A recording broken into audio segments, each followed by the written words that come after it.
Muy buenas a todos, ¿qué tal? Bienvenidos a un nuevo vídeo. Vamos a hacer una breve actualización de nuevo de Bitcoin, situación de Bitcoin.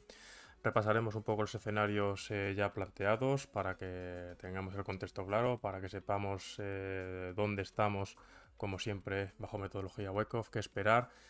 Y un poco, pues bueno, para tener presente los escenarios que podemos visualizar sobre el gráfico. En primer lugar, sabemos dónde estamos, gráfico semanal, estructura semanal de trabajo, ¿vale? Situación operativa súper interesante. ¿Qué es lo que sucederá ahí? No sabemos. Se pueden dar dos opciones. Que de alguna manera en esta zona se desarrolle alguna especie de comportamiento con intención acumulativa que de nuevo reingrese el precio dentro del rango, dejando todo esto como una acumulación para visitar precios más altos, ¿vale?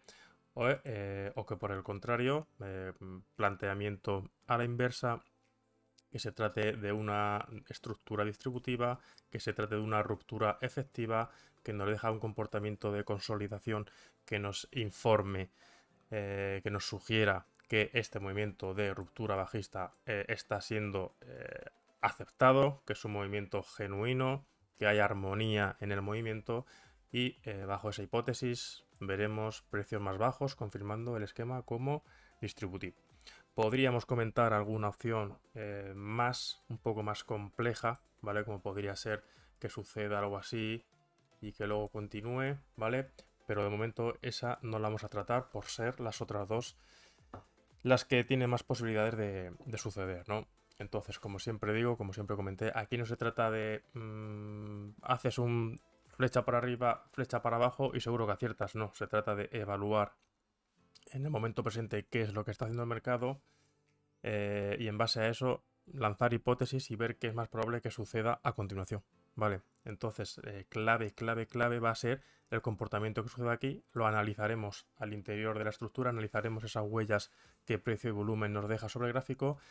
Y súper clave, si aquí se trata, vemos algún esquema acumulativo, ver la anatomía, la naturaleza de este movimiento alcista. Vale, esto va a ser especialmente importante de tener en cuenta, porque aquí podremos estar ante un evento buscando esa continuación de impulso retroceso para continuaciones bajistas, o podríamos estar ante la situación inversa de quizá han cargado lo suficiente, quizá tienen la suficiente agresividad los compradores como para retornar de nuevo el precio dentro del rango, ¿vale? En cuyo caso el escenario será continuaciones alcistas, ¿vale? Entonces es súper clave la anatomía de lo que suceda aquí, ¿vale?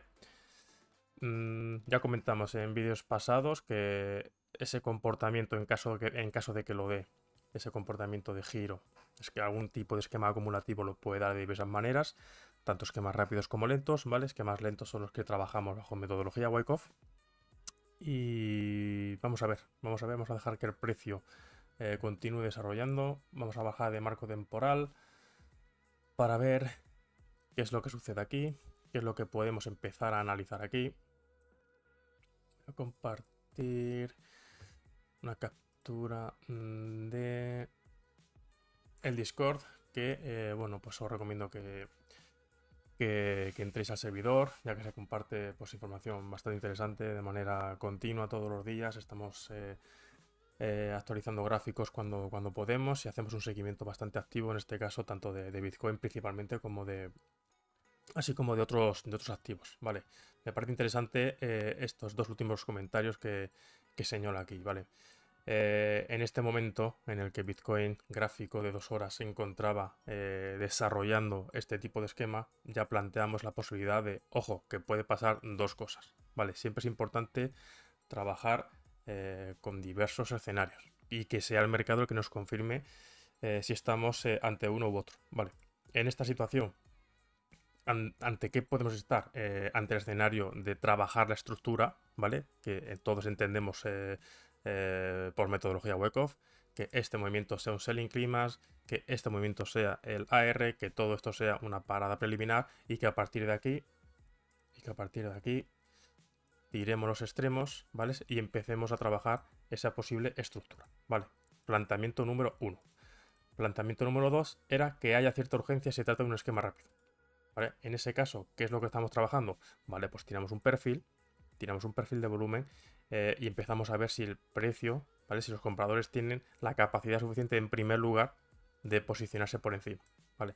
En caso de que veamos esto, nos estará informando acerca de que hay cierta urgencia por parte de los participantes para girar el precio al alza, ¿vale? Como vemos, es un escenario que no se dio.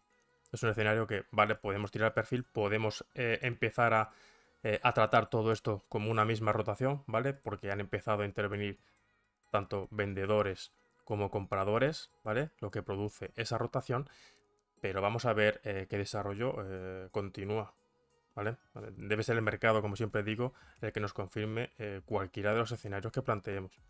En este caso, si el mercado realmente hubiera tenido cierta urgencia por empujar el precio al alza, por girar de manera agresiva el mercado, pues de manera muy evidente nos había demostrado que se gira al alza, ¿vale?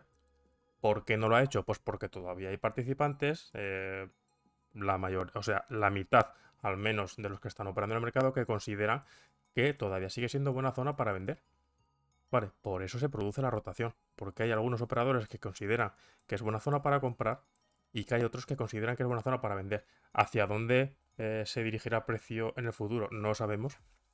Y es lo que tenemos que evaluar en base, como siempre digo, a esos inputs, a esas huellas que nos va dejando el precio y el volumen.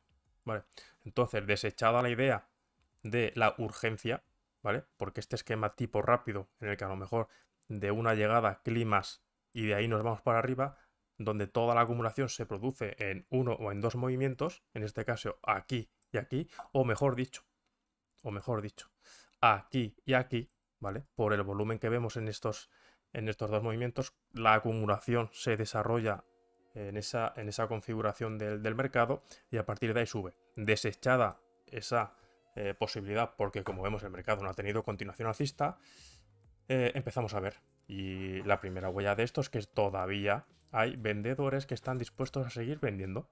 Esa es la primera gran señal que tenemos que estar pendientes para evaluar. Vale.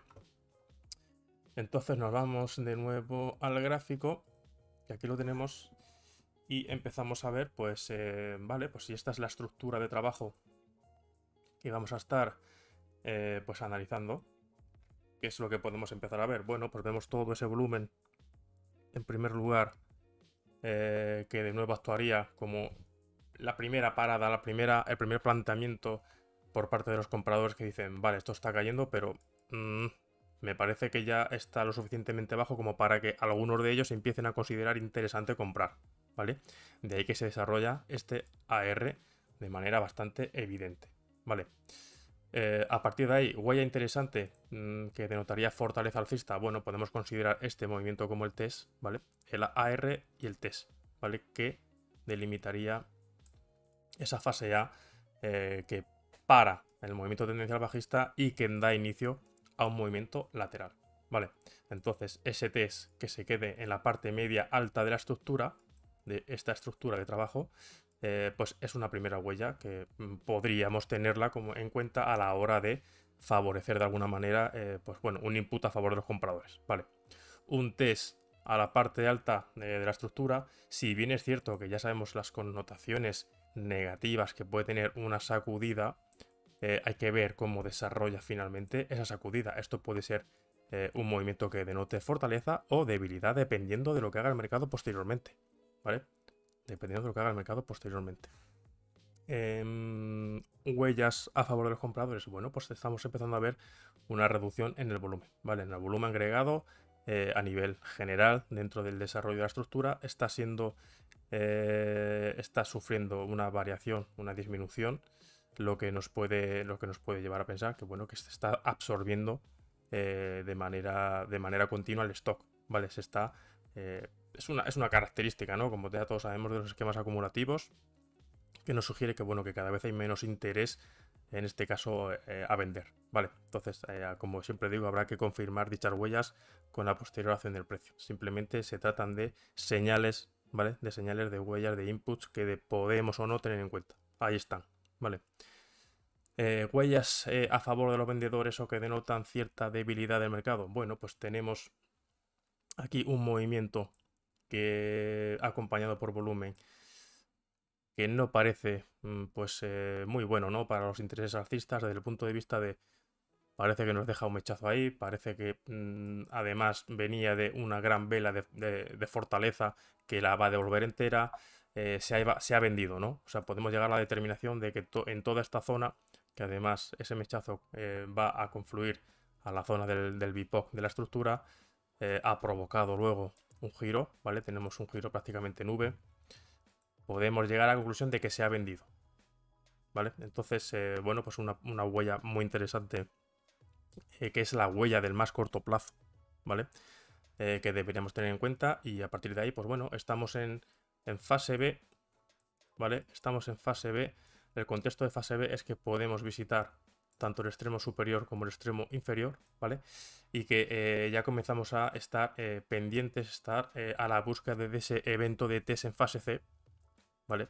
De ese evento de test en fase C, que podría ser tanto para arriba en caso de que tengamos de que nos deje un esquema redistributivo, o que podría ser por su parte baja, ¿vale? En caso de que finalmente nos deje un esquema acumulativo.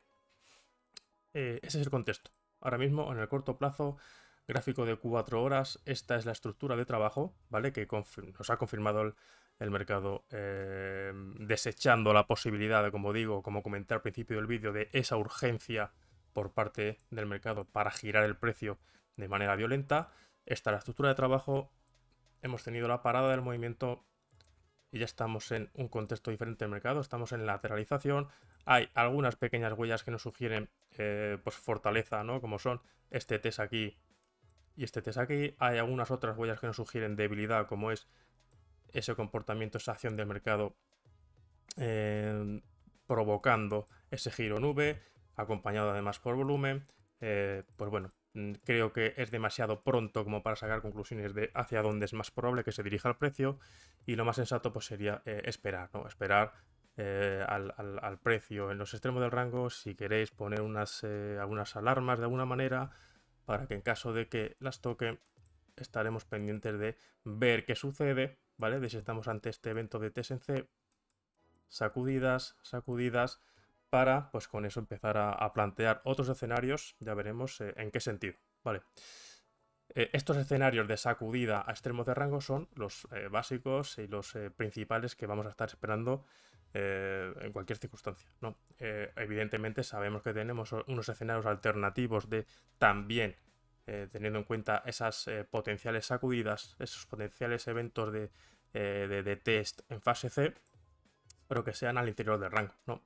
Entonces, eso, como siempre comento, es difícil de identificar en tiempo real, pero podemos, bueno, pues plantear de alguna manera zonas donde es posible que se produzcan ese tipo de comportamientos. ¿Ahí qué hacemos? Pues bueno, si estamos en el momento presente, lo que haríamos sería identificar las zonas de liquidez más importantes, tanto por arriba como por abajo, ¿vale? Como puede ser ese máximo que dejamos aquí y este mínimo que dejamos aquí, y cualquier sacudida a los extremos de esas zonas de liquidez de importancia relativa, ¿vale? Porque estamos dentro del rango, podríamos ver la anatomía, ¿vale? De los movimientos que se produzcan en esas zonas. Podríamos empezar a evaluar cuando el precio alcance esas zonas, cómo interacciona esa oferta-demanda, compradores y vendedores, cuando tenga lugar pues esa conexión entre todas las órdenes que haya disponibles, ¿no? ¿Por qué? Pues bueno, porque como sabemos, las estructuras de segunda naturaleza de la metodología Wyckoff son pues iguales, acumulativas y distributivas, pero las sacudidas se producen dentro de los límites del rango y no fuera. Vale, entonces podríamos tener una sacudida de ese tipo para ver como evento de test en fase C, para ver la posterior direccionalidad al alza, ¿vale? Y de igual manera y a la inversa, podríamos tener la sacudida a estos máximos relativos, ¿vale? Como evento de test en fase C antes de ver la sacudida hacia abajo, antes de ver el movimiento hacia abajo. Esos son los escenarios, echarle un vistazo, tener presente ambos de ellos. Y como siempre digo, pues bueno, mantener pues una cierta objetividad, ¿no? En nuestros análisis. Vamos a plantear escenarios lo más probable posible. Vamos a dejar que el mercado nos diga qué es lo que está sucediendo, cómo se está, cómo está teniendo lugar esa batalla, ¿no?, entre compradores y vendedores. Y a partir de ahí, pues bueno, planteamos escenarios, vemos, analizamos cómo se produce esa interacción y tomamos acción, ¿vale? Hay que tener clara esa diferencia entre ser analista y ser operador, qué es lo que quiero que haga el precio, dónde quiero que lo haga, cómo quiero que lo haga, y si todo eso se cumple, entonces operamos, ¿vale? Sin más, espero que os parezca interesante y nos vemos en los próximos vídeos. Un abrazo y hasta luego.